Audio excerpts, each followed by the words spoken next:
This is the continuation of the hijacking series.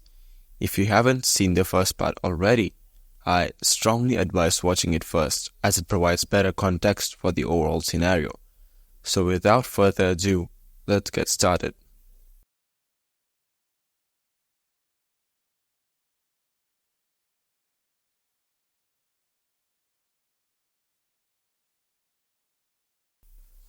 The plane now is grounded at the Lahore International Airport and is apparently surrounded by the authorities. The lights at the airport are switched off to prevent the airplane from taking off again.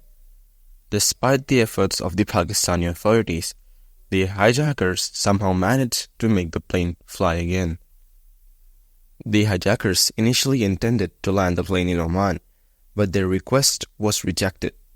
Consequently, the aircraft was rerouted to Minhad Air Base in UAE, where it landed around 3 o'clock in the morning. The hijackers then were subjected to heavy negotiations for the safety and release of the hostages. Neither of the sides were willing to budge. After tense negotiations, the hijackers were to release 26 hostages in exchange for more fuel. The released hostages were sent back to India safely. The released hostages provided some very useful information as to what was happening inside the hijacked aircraft. It was revealed that the men were separated from the women and the children. Everyone was blindfolded so that nobody would know the hijackers' actions. Although as much as the authorities despised the hijackers' actions, people in the aircraft claimed that the hijackers were decently behaving towards them and were quite affectionate towards the children. It was also found that there were 5 hijackers on board and each of them had a code name. Their code names are as follows.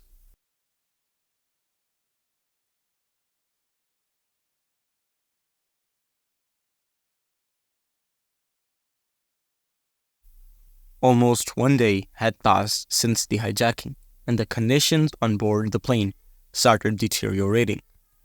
The passengers were facing worse conditions. The food and water was scarce and the toilets were in terrible condition. But the hijackers did not care about the whereabouts of the passengers.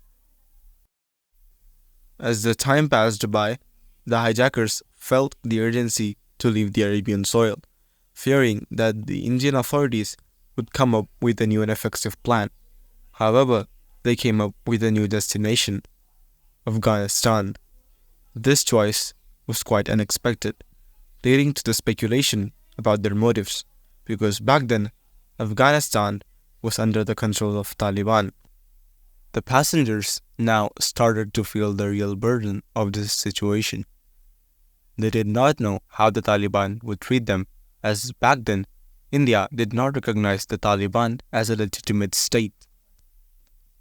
So, on the 26th of December, at around 8 in the morning, the plane landed in Afghanistan's Kandahar International Airport. Taliban's authorities offered to be the negotiator between the Indian authorities and the terrorists on board.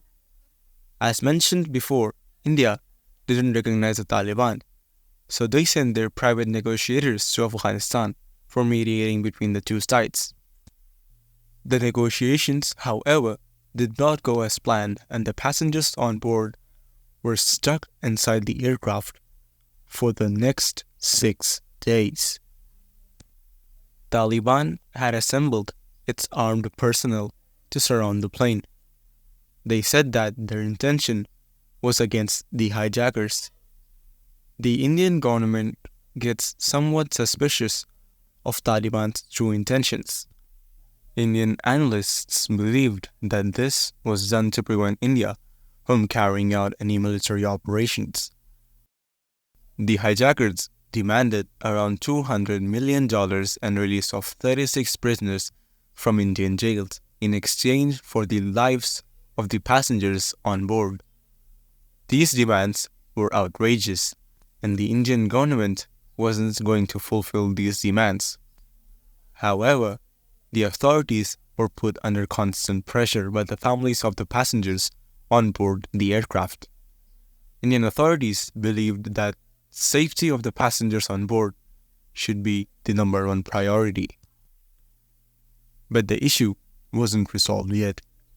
The unsatisfied Indian crowd were carrying out mass protests requesting the government to take actions immediately for the safety of the passengers on board and bringing them back to India. The Indian authorities and the Taliban carried out intense negotiations. The demands were significantly reduced. Only 3 prisoners were to be released instead of the original 36. Many of the high-level Indian officers were reluctant to release the prisoners. They believed that it would cause dangerous effects later on. But due to the constant pressure, the prisoners were released and were flown from Delhi to Kandahar. The prisoners were released as soon as they got to Kandahar, and soon enough, the hijackers started releasing the hostages held on board. All the pieces of the puzzle now started to fit together. The Indian authorities thought that now was the time the Taliban would detain the hijackers. But what happened, however, was quite the opposite. The hijackers and the released prisoners were given a vehicle by the Taliban and sent to the Pakistani border. This made it clear about the involvement of Pakistan in this hijacking. The hijackers then safely reached the Pakistani border. On the bright side, however, the passengers were now finally safe. Some of them were injured, while almost all of them were starving due to the lack of food. All of them safely reached back home on the 31st of December. This was surely the most different and horrible start to the new millennium and would live on to be a great telltale for centuries to come. I hope you guys enjoyed the video. If you did, please make sure to like, share and subscribe. It helps us a lot and gives us motivation to carry on the work. So until next time, goodbye.